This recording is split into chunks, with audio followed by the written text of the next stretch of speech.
ఒక క్వశ్చన్ ఏంటంటే, మిమ్మల్ని ఒక డైరెక్టర్ కింద కాకుండా ఒక మూవీ ఫ్యాన్ కింద అడగదలుచుకున్నా నేను. We all grow up watching films కదా! చిరంజీవి గారి ఫిల్మ్స్ గానీ, లేకపోతే ఆల్ బిగ్ యాక్టర్స్ ఫిల్మ్స్ చూసాం.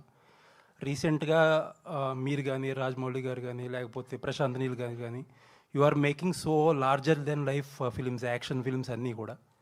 But after a point of time movie fans చాలా వరకు కూడా people are missing that cute love stories అనో, లేకపోతే ఒక క్యూట్ సింపుల్ స్టోరీస్ అనో, ఫ్యామిలీ డ్రామాస్ అనో, ఒక మన స్టార్స్ అందరినీ, లేకపోతే మీలాంటి హీరోస్ అందరినీ, మీలాంటి డైరెక్టర్స్ అందరినీ అలాంటి సినిమాల్లో చూడడం మిస్ అవుతున్నారు. మీ పర్సనల్ ఫీలింగ్ ఏంటి సార్? వస్తున్నాయి కదా సినిమాలు అట్లా. అంటే స్టార్స్ అందరూ కూడా చాలా హెవీ డ్యూటీ, కాదు వస్తున్నాయి, మంచి మంచి ఫిల్మ్స్ అంటే వస్తున్నాయి. బిగ్ స్టార్స్ అందరినీ అలాంటి సినిమాల్లో మిస్ అవుతున్నాం అనేది క్వశ్చన్. మరి బిగ్ స్టార్స్ అందరు పాన్ ఇండియా అంటున్నారు. అది అంటే మీకేంటి, అంటే యాజ్ పర్సనల్గా డైరెక్టర్గా కాకుండా ఒక మూవీ ఫ్యాన్గా what are you missing?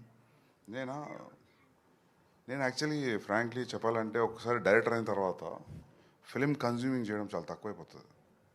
Okay. థియేటర్కి వెళ్ళి సినిమా చూడడమా లేకపోతే డివిడీలో చూడడమా చాలా తక్కువైపోతుంది.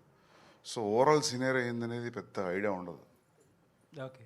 అంటే మీరు చాలా పెద్ద క్వశ్చన్ అడిగారు, దానికి ఆన్సర్ చిన్నగా చెప్తున్నా కానీ కష్టం. అండ్ వన్ మోర్ థింగ్, నేను కథ నచ్చింది నాకు ఓకే అని చెప్పిన అసలు నేను ఏం పట్టించుకోలేదు దాన్ని. సో మొత్తం మా అన్నయ్య నానే చూసుకున్నారు. సో సరే. అండ్ ప్రణయ్ గారిని నిన్న క్వశ్చన్ అడిగాను నేను. మీరు ప్రభాస్ గారికి ఇండియాస్ బిగ్గెస్ట్ సూపర్ స్టార్ అని ఒక ట్యాగ్ ఇచ్చారు.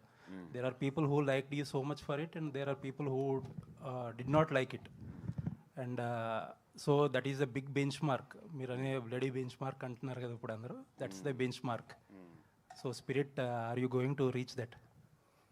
హోప్ఫుల్లీ ఇంకా అదే హోప్. అదే ఎప్పుడు ఫిలిం చేసినా అనుకుంటాం కదా మనం మంచి సినిమానే చేస్తున్నాం అని. అదే హోప్తో ఉన్నాం. అండ్ ఇది నా ఫీలింగ్ కాదు, చాలామంది ఫీలింగ్ కూడా, ఇండియాస్ బిగ్గెస్ట్ సూపర్ స్టార్ అనేది. సో ఎస్ సార్, మా ఫీలింగ్ కూడా అదే. Thank you. Nice sir, thank you sir. Sandeep గారు అర్జున్ రెడ్డి రిలీజ్ అయ్యి 9 years అయింది ఈ రోజుకి. సో ఆ ట్రాన్స్లోంచి బయటికి రాలేరు చాలామంది ఆడియన్స్. మీరు చాలా డేస్ బ్యాక్ ఒక మాట చెప్పారు ఏంటంటే, అర్జున్ రెడ్డి ఎడిట్లో పోయిన సీన్స్ ఏవైనా ఉండుంటే అవి రిలీజ్ చేద్దాం అనుకుంటున్నాను 10 years సెలబ్రేషన్కి అని చెప్పి అన్నారు. సో దాని గురించి ఏమైనా చెప్తారా? అదే ప్రయత్నం ఉంది, అది చేయాలి. నేను మొన్న విజయ్ అనుకున్నాం ఇద్దరం ఒకసారి ఒక 2-3 days ఎక్స్ట్రా డబ్బింగ్ చెప్పాలి అని. Will try. అంటే ఎక్స్టెండెడ్ వెర్షన్ అలా రిలీజ్ చేసే ఛాన్స్ ఉందా? అదే దాని గురించి ఎక్స్టెండెడ్ వర్జనే చేయాలని ఉంది. చేయాలని దానికి టైం కేటాయించాలి దానికి. అంటే ఇప్పుడు ఇందులో ఉన్నా కదా, అట్లీస్ట్ 15-20 days ఇస్తే అవుతుంది. చేయాలని చేస్తా. వస్తుంది. రోమాంచకం సినిమా మీరు ఇప్పుడు చెప్పారు కదా, ఇది కంప్లీట్ యూ/ఏ సినిమా, ఫ్యామిలీ అంతా వచ్చి చూడండి అని చెప్పి. కానీ సర్టిఫికేట్ నాట్ ఎట్ అని చెప్పి వచ్చింది ట్రైలర్లో. ఇది కానీ ఒకవేళ ఆడియన్స్ చూడకపోతే మళ్ళీ ఏనే చేస్తారా, లేదంటే చూస్తారు? ఈ సినిమా డెఫినెట్గా చూస్తారు. అంత కాన్ఫిడెంట్గా చెప్పడానికి రీజన్ ఏంటి? రీజన్ ఏం లేదు. నేను కథ చెప్పినప్పుడు నవ్వినా, సినిమాతో నవ్వుతున్నా. నాకు అట్లా రాయడం నా వల్ల కాదు. మనోడు అది దాని మెయిన్ రీజన్ అది. ఎట్లాగో నేనైతే ఇట్లా రాయలేను, ప్రొడ్యూస్ చేద్దామని చేసిన. అండ్ నాకు ఒకటి ఏం అర్థమైందంటే, ఈ ట్రైలర్ వర్క్ నడుస్తున్నప్పుడు యాక్చువల్లీ కామెడీ ఫిల్మ్కి ట్రైలర్ కట్ చేయడం చాలా కష్టం. పెద్ద ఎజెండా ఏమి ఉండదు కామెడీ ఫిల్మ్లో. ఎంటర్టైన్మెంటే మొత్తం, నవ్వియడమే ఎజెండా ఉంటుంది కాబట్టి. సో అది ఎట్లయితే షేప్ అయిందో trailer, I'm very happy for that actually. అంటే సినిమా మొత్తం ఒక ఫ్లోలో ఉంది, ఒక రన్లో ఉంది కామెడీ. సో దాన్ని ఎక్కడ కట్ చేయాలో కూడా అర్థం అవ్వలేదు. చాలా టఫ్ అయింది ట్రైలర్ కట్ చేయడం. రైట్. ట్రైలర్ మొత్తంలో ఉపేంద్ర గారి క్యారెక్టర్ కొంచెం కొత్తగా కనిపిస్తుంది.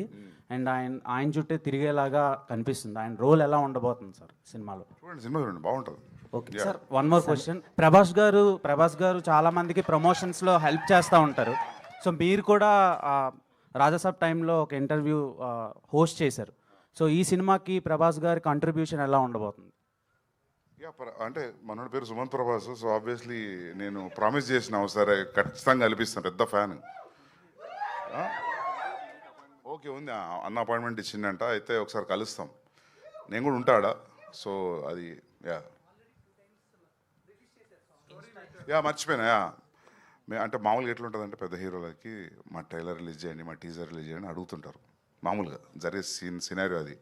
మేమేం అడగాలి, అన్ననే పెట్టిండ మస్తుంది పాట అని చెప్పి. ఓకే, అంటే మీరు డైరెక్ట్ చేస్తున్నారు? ఆబ్వియస్లీ డైరెక్ట్ చేస్తున్నందుకే తెలుస్తుంది కదా. ఈ డైరెక్టర్ ప్రొడ్యూస్ చేస్తున్నందుకు తెలుస్తుంది, అంతే కదా. సందీప్ గారు హాయ్ ఏదో ఒకటి కావాలి నాకు నీకు కదా. సందీప్ గారు హాయ్ అండి. యాక్చువల్లీ మీరు ఎప్పుడు సీరియస్ మోడ్లో ఉంటారు ఇంటర్వ్యూస్లో కానీ అన్నిటి. ఒక చిన్న ఒక ఇంటర్వ్యూలో కూడా ప్రణయ్ గారిని ఒక లుక్ ఇస్తారు, సీరియస్ లుక్, అది వైరల్ ఇప్పటికీ వైరల్ అవుతుంటుంది. బట్ ఇక్కడ వచ్చినప్పటి నుంచి మీరు ఫన్ మోడ్లో కనిపిస్తున్నారు. చెప్తా, అది టిఎన్ఆర్ గారి ఇంటర్వ్యూ. అదా ఏమైందంటారు నాకు బాగా గుర్తు, ఆ ఫ్యాన్ పిచ్చి పిచ్చి సౌండ్ చేస్తుంది. ఆ సౌండ్ ఎక్కడ రికార్డ్ అయితేనే ఫ్యాన్ బంద్ చేశారు వాళ్ళు, మొత్తం వెనక కుర్తా దడుస్తుంది. ఆ చికాకులు నా చికాకులు ఇట్లా చూసేసరికి మీకు ఏదో అనిపించింది, అందులో ఏం లేదు. మేబీ అది ఇప్పటికీ అంటే చాలా మెయిన్స్ లో గట్ట కనిపిస్తుంటాయి. అన్నింటి మస్తు భయం ఉంది, నాకంటే పెద్ద అట్లాంటిది ఏం లేదు. సో అంటే ఒక ఫన్ మోడ్ లో కనిపిస్తున్నారు వచ్చినప్పటి నుంచి ఇప్పటి వరకు. సినిమా ఈ ఫిలిం ఎఫెక్ట్ అంతా నేను అదే రిఫ్లెక్ట్ అయిందా సినిమా చూస్తే కదా. మన వాళ్ళు యాక్టింగ్ ఎఫెక్ట్, స్పెషల్లీ ఫ్రెండ్స్ మాత్రం మర్చిపోరు మీరు. అంటే అదే అంటున్నా కదా, మళ్ళీ చింపేసారు. ఫిలిం చూస్తున్నట్టు లేదు, cinematic advantage. Usually any film people will take a cinematic advantage తీసుకుంటారు, జంప్ కట్కి దీనికి. సినిమాటిక్ అడ్వాంటేజ్ చాలా తక్కువ తీసుకుంటారు, అది కూడా ఒక పాయింట్ నాకు బాగా నచ్చింది.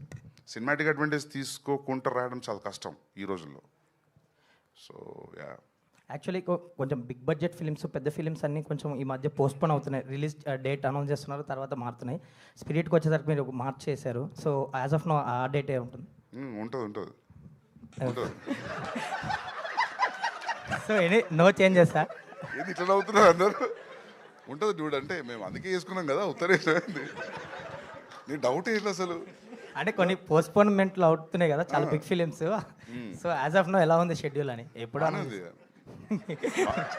బాగానే ఉంది. అంటే నేను మస్తు 50 days చేసినాము, ఇంకో 65 days ఉంది, విల్ బి డన్. టైంకి వస్తాం. All the very best for you. Thanks అండి, థ్యాంక్ యూ.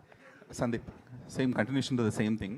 అంటే like you mention date, okay March 5th ఖచ్చితంగా వస్తామని చెప్పేసి, but you have a great respect for Rajamouli garu, and ఆయనది కూడా సేమ్ ఏప్రిల్కే వస్తుంది వారణాసి అనే సినిమా.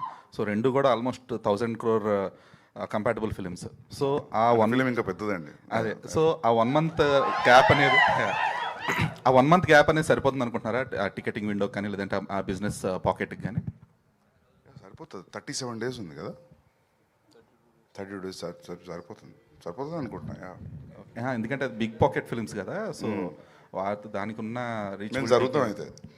మరి నీకు అది రాలేదు అప్పటి నుంచి, ఏం కాదు, సరిపోతుంది. సుమంత్ గారు హియర్ సుమంత్ గారికి అనంతిక గారికి సేమ్ క్వశ్చన్. ఎందుకంటే రోమాంచకం అని ప్రేమ, హాస్యం, ఉత్కంఠ 3 ఉన్నాయి. సో ఆన్ ద సెట్ మీకు అనిపించిన